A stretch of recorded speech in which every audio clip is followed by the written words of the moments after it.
So next, I'm excited to recognize Dr. Rosario Sanchez.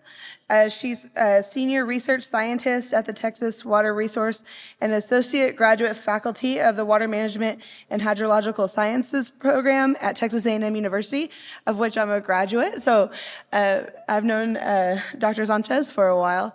So if we, are you, did she leave? Oh, okay. We're going to fix the presentation. Okay.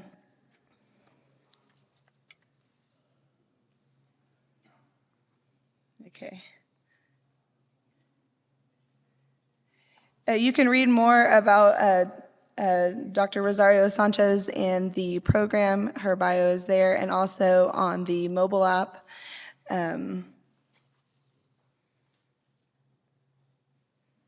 We're having some technical difficulties here.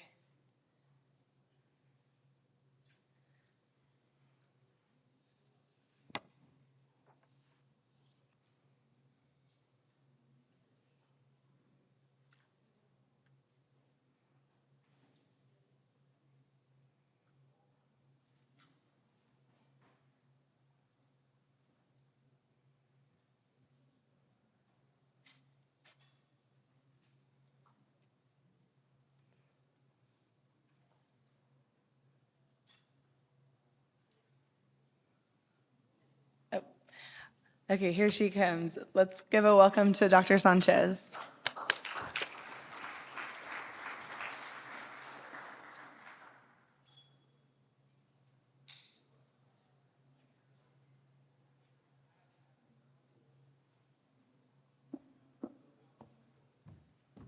Oh, I got tired just from walking down here.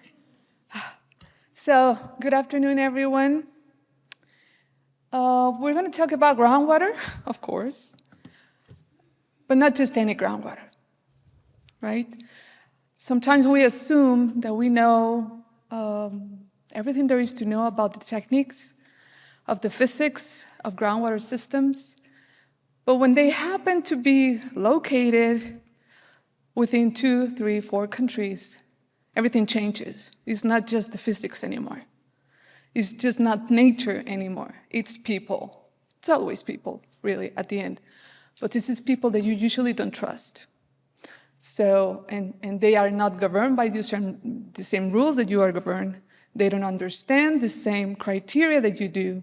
They don't do the things that we all think are the ways to do things. So it changes a little bit the perspective, and we have to start from scratch, right? So today, I'm going to talk about the complete map of transboundary aquifers between Mexico and the US. This is pretty recent research that we started over 10 years ago or so, when I received this phone call from a professor, mentor still, saying that, hey, how about we work on managing transboundary aquifers between Mexico and the US? And I said, of course, I was ignorant back then. Of course, that's super interesting. Wow, yeah. You know, you speak Spanish, you're able to get data, yeah, and I buy it all. And I say, yes, that's perfect, yeah, let's do it. 6 months later, what was I thinking, right? I was kind of, what? We don't have any correlation, geological correlation across the border. We don't know how many, we don't know where there are. We don't know the quality. We don't know the water conditions. We didn't know absolutely anything of groundwater that is just, you know, South San Antonio, all the way through the border within US and Mexico. So it all started there. And once you start something like that, it's so complicated and you get very involved emotionally, individually, that you just can't stop. It's like mafia. Once you get in there, you just can't get out. So why do we need to care about transboundary waters anyway, right? We are focusing in Texas, yes, today, but there's something around us that is experiencing the same things that we're experiencing here. It's a global phenomenon, and it's affecting everyone at this level. So why do we need to care? Well, we know that in about 20 or so years, 50% of the world's population will live in water-scarce regions. We know that 2 out of 3 people in the world rely on transboundary river basins. We know that 40% of the world's population rely on groundwater, on shared groundwater for domestic use. We know that, just to give you an important data here, there are over 275 transboundary river basins in the world, and a little bit over 3,000 agreements out there. Aquifers in the world, we have between 420, 600 or so, depending on the definition, and we don't have more than 7 aquifers governing groundwater. Transboundary groundwater, shared groundwater. So this is not unique to US and Mexico. It's not unique to the state. It happens all over the world. So there's something going on out there that we should be interested in, especially because surface water is not longer reliable, right? We just don't have enough water for future growth. And we will see those details in the future. This is how our countries look like in 15 or so years in terms of water stress. The future of our border region, not just Texas, Mexico, but all the border. We know that the population will double in 30 years, next 30 years.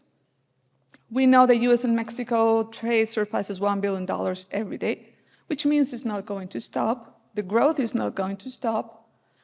If the border region were a single country, we will be between 4th or 5th economy of the world. We know that municipal water use will increase 100% in the next 50 years, 40% industrial use. We know that both our international basins are over-allocated, which means we have more water on paper than we actually do have in the basins. We know that precipitation, and we just heard that, will remain variable, which means we cannot rely on precipitation anymore for future planning, according to predictions of climate change, and we're seeing that right now. We don't need anyone to tell us what is going on outside. We are seeing the aridification of the landscaping progress. These are just photos of last year's, I wouldn't call it drought because I don't think it's a drought anymore. This is just normal, the new normal. This is Lake Mead and Lake Powell in the Colorado Basin. This is China. This is the Rio Grande, over 100 miles of dry riverbed on the Rio Grande. This is just last year. This is, and you might be interested in this graph, these are water allocations. Do I have a pointer? Yeah. These are water allocations from Mexico to the US according to the 1944 treaty. This is where Mexico is right now. The big question is, the cycle ends in 2.5 years or so. Will Mexico be able to comply with its obligations according to the 1944 treaty? I have the answer for that, but I'm not going to tell you because I'm being recorded. So the Rio Grande, it is among the 10 highest water stress basins in the world. It has lost 83% of the natural flow since the last 100 years, by the way. This is not recent. Is the source of water of around 15 million people. We know about precipitation. It provides water to 7 states in 2 countries. In case you're interested in the Colorado River Basin, this is the other Colorado, not the Texas Colorado. Source of water of 40 million people, shared by 9 states in 2 countries. It has recorded exceptional droughts, of course, like Mead and Powell. They even have a new water treaty. We'll cover that in a bit. Water use needs to be decreased between 25 and 30% in the next 5 to 10 years to avoid day zero.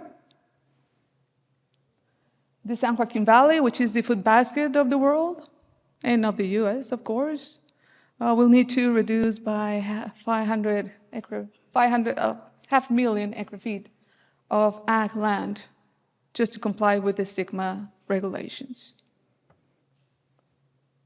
I'm giving you just data just to put into context what groundwater means here now. Where is the water coming from right now in the border region? It's coming from groundwater. It's a self-defying strategy, of course, because we know that some of that water might not be recoverable under the time frame of this generation, especially because we don't know the conditions of those aquifers that well. We're just using it because we need it. We're not monitoring, we don't know much of the quality, we don't know much about a lot of things. However, it is much more resilient than surface water, it is the key, and it's been shown worldwide as a strategy to cope with climate change, because it's much more resilient to temperature, though it's vulnerability, it's the opportunity to assess the problem, but also the worst, strategy, because as I said, it's self-defeating. Now, to be specific, before 2016, and if you look, you Google transboundary aquifers between Mexico and the US, this is what you will see. That was it. And by the way, you weren't able to get that data from those maps. So only 11 transboundary aquifers recognized between the two countries. From those, 4 aquifers are recognized under the Transboundary Aquifer Assessment Program.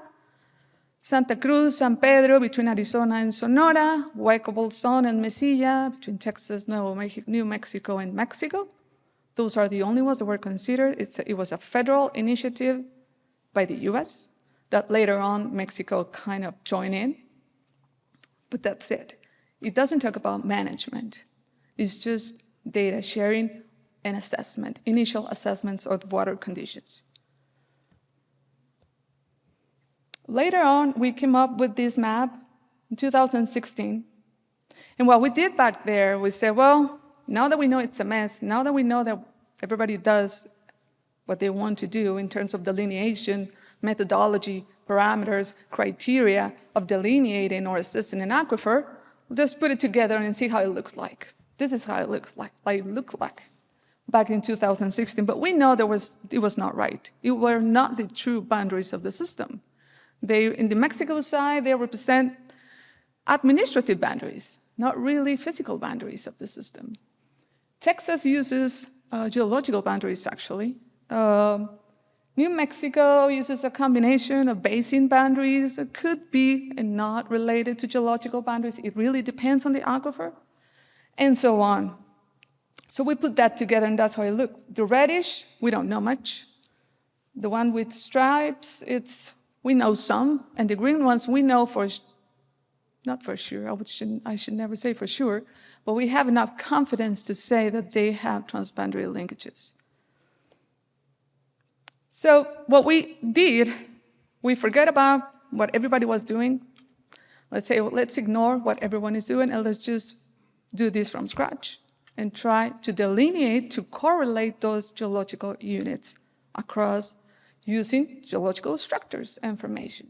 And that's how we did. We went back to 1800s kind of literature because geology doesn't change that much. And that's how we did it. So it took us a lot of time just to figure out if the information on the other side was actually the one that we're talking about on this side, and so on. And we did that first with Texas, which covers 60% of the border.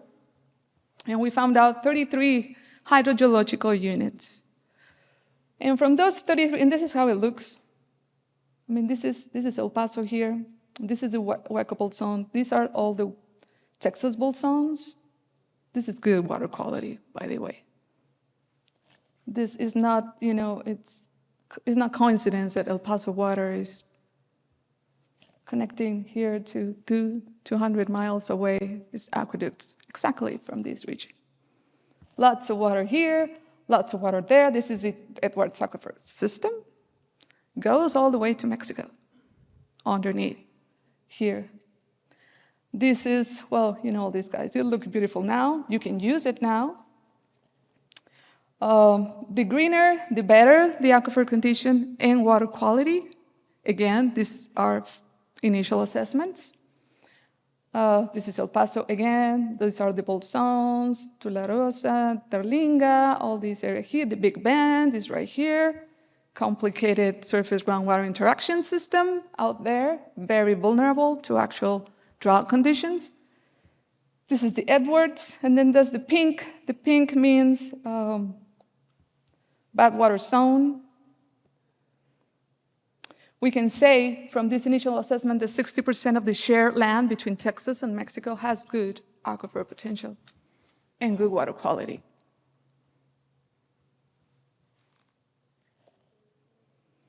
Now, we said, okay, this worked well. It was well received. We actually did a white paper for the Texas Groundwater Protection Committee, and they accepted it. So we must be doing something good. So we decided to extend that same methodology to the rest of the border.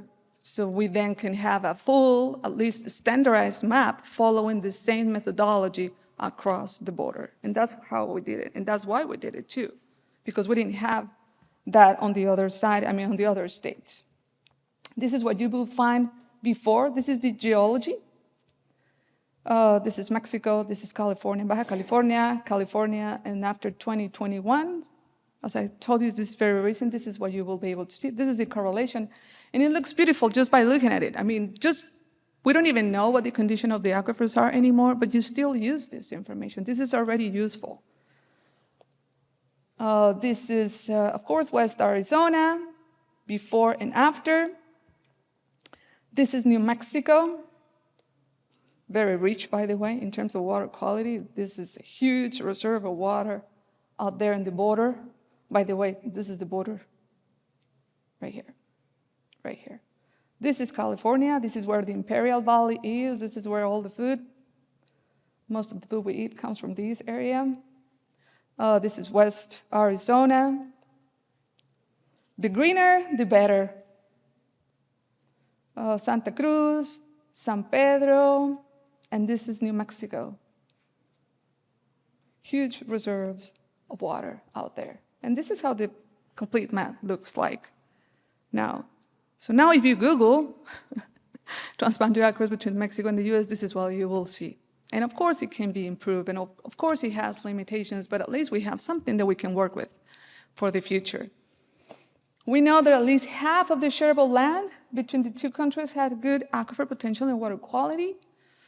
We know there's a lot of political pressure over groundwater now in the border. There's a political momentum going on too on address this on a very sensitive, touchy, very small step approach. But also we know that the treaty, 1944 treaty, does not cover groundwater. So there's a big so. From those 72 or so hydrogeological units, the green ones are the ones that we have identified to have good aquifer potential and good water quality in the border. And then I'm going to spend a little bit here because I know you probably are interested in the treaty, because there's a lot of misinformation about the treaty. Even though it's a very simple treaty from my perspective, legally speaking, I think a lot of people see it as a threat, as an ally, as an instrument that might not be working or that needs to be adapted even. I heard a lot of those comments all the time. So the treaty is not virgin.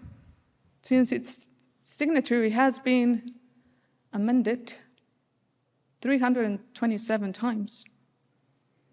Those are the number of minutes US and Mexico has signed related to interpretation or amendment is not the word in the treaty, but still they have done a lot of amendments.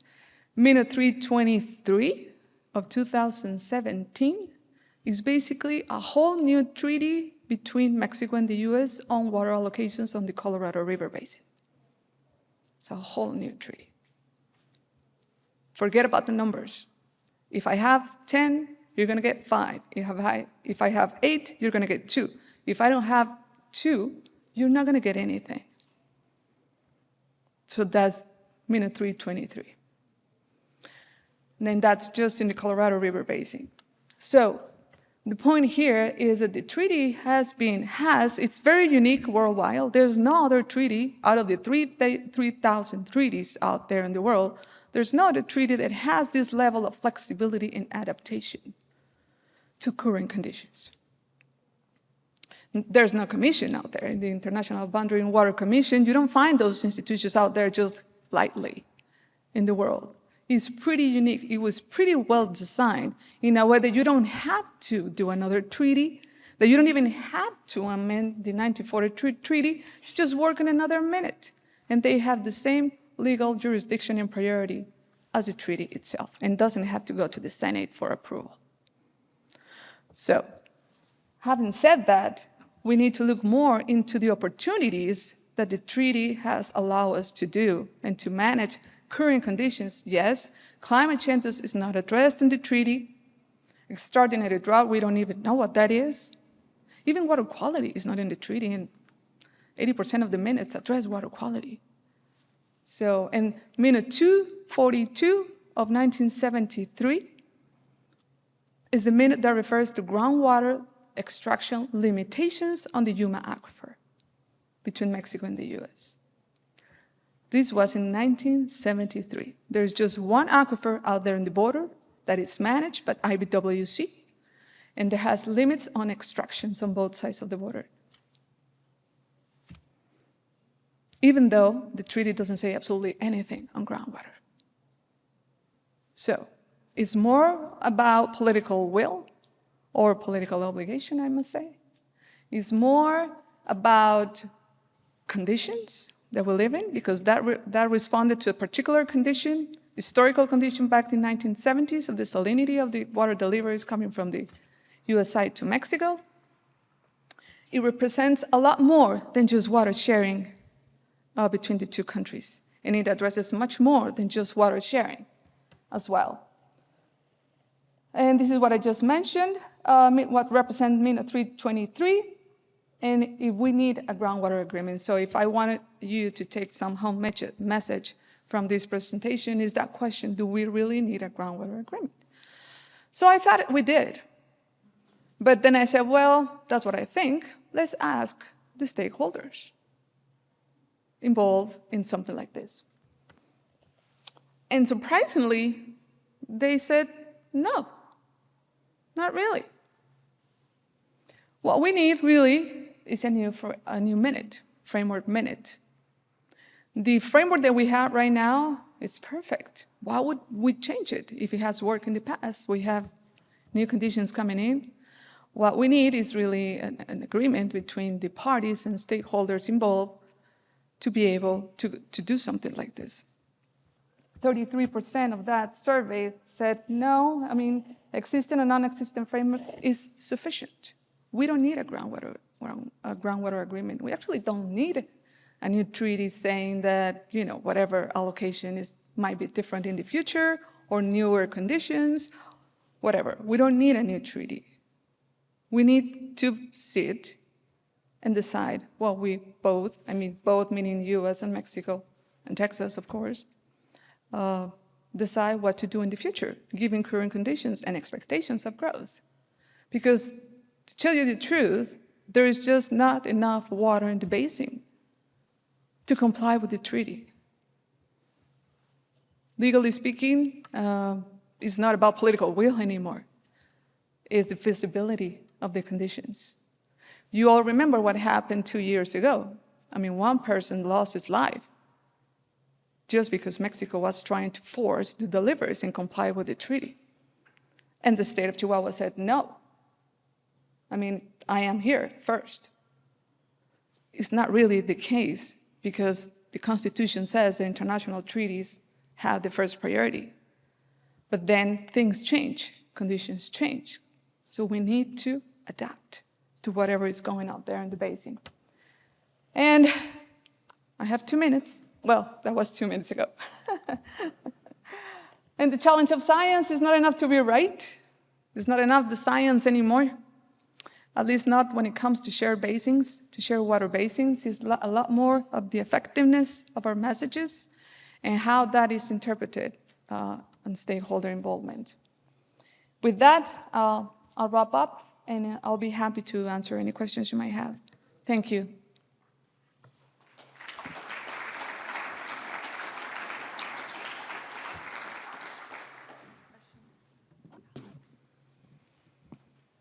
Yeah, hi, Professor. I've really been following your work for years. We've actually corresponded. I wrote a column about your work. I'm Aquifers. Oh. I'm wondering, what role could groundwater districts play? Would there be a way for, the Big Bend counties to start talking to Chihuahua and Coahuila? I mean, would there be a way for us to make local agreements rather than trying to bite off this big chunk of an international treaty? Yeah. What are your thoughts? Yes, and that was also the part of the last research that I mentioned that I didn't mention. The second part of it was how effective cooperation can be at what scale. And the scale is precisely that. Local scale is much more effective than formal scale agreements. And we explored those experiences in the past over the border, over those transboundary aquifer basins, and we see that those at local approaches, not formal agreements, tend to be much more effective because groundwater is much more local. It's very attached to communities, to individuals, actually, to culture, to history, that can be, difficultly you can't replicate Texas, Mexico, California, Mexico. It's a totally different story. You cannot replicate those scenarios. So yes, there is a way, and their groundwater districts is kind of, though they don't have enforceability capability, it has the capability to attract stakeholders from the other side. And that could set the first stage towards moving forward. And that's what we're working on the Permanent Forum of Binational Waters. That's what we're trying to engage into informal arrangements, not agreements, arrangements that could be more beneficial in the short term.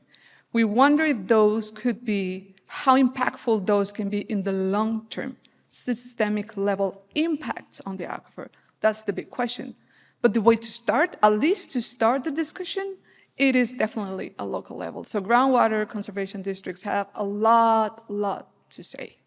And I think on the Mexico side, which the border states have been usually silent, I think that also will need to change in the future, given that Kanawha is basically totally incapable to assess current water conditions in the country.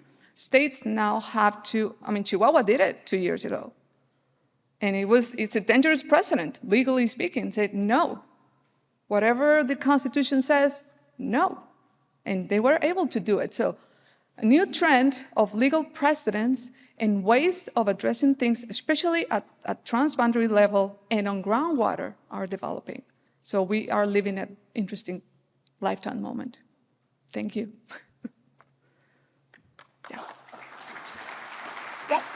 Yeah.